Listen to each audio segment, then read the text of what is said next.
Sarah. She is 27 years old. A big part of me is I'm an engineer, I guess. My biggest passions are probably what I do outside of work more. So we've got diving. I'm doing my master's right now, which is like conservation, so I find that really interesting.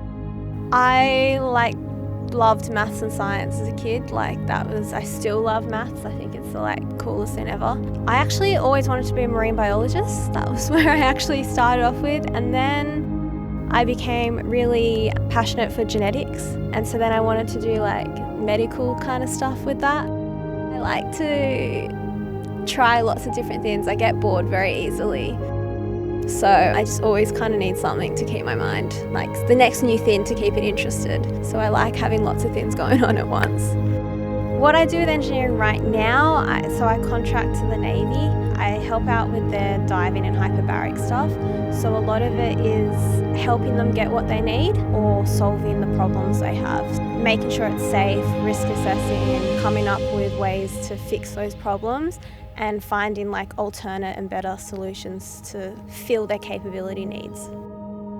A lot of what I work on is underwater tools, which actually are quite evolving at a high rate. Even some of the things I'm working on right now are traditionally only hydraulically powered, and now they've got these awesome underwater batteries that have this amazing life, and you can have all these tools where you're not kind of tethered to a boat as much.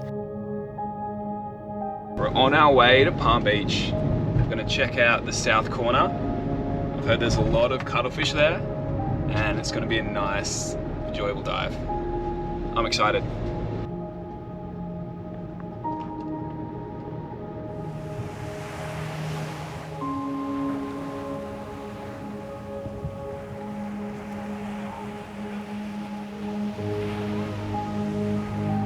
It's interesting, the first time I dived was way before I wanted to be an engineer, and that was when I kind of was like, oh, I want to do anything to do with marine biology. I remember at the time I first started diving, I was studying fluid mechanics at uni, and I was like, wow, everything I'm learning at uni has this cool it's useful.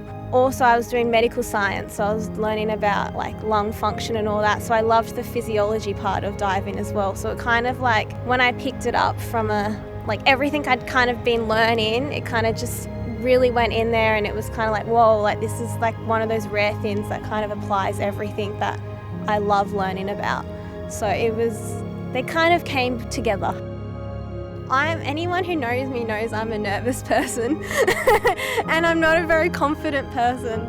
So actually the first time I put my head under, I was very ooh, what is this? I remember that moment of okay, I'm descending, it's water around me. It was actually really nerve-wracking, and it took me quite a few dives to really actually stop having that moment of assessing all the risk and all the stuff that could go wrong and just start enjoying it. But literally from the first day, I just knowing my passion for marine life before that, and just seeing it all, I was kind of okay, you're going to push away all that stuff, all that self-doubt that I always had and all that kind of risk assessing in my head. And it was just I love this so much. And then over time I got more and more confident, and now it's just I don't even think about that stuff, and I just think about, I just don't think actually. I think that's the main thing, is you just don't think. That's what I love about it, is just everything just kind of, my brain is wiped. And now I just enjoy, it's just, I don't know, beautiful. I think it's a beautiful experience.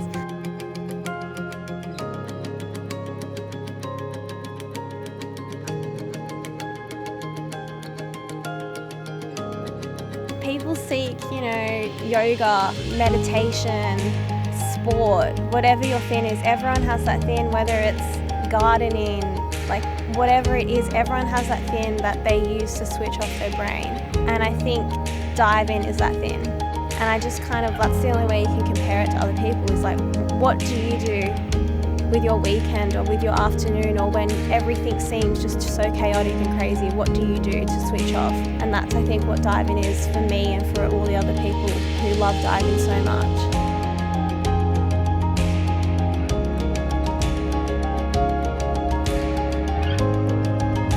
So if you had to invent something, what would it be? Seeing underwater without a mask, definitely. just having like no blurred vision and you can just see like there's not like, that would be awesome.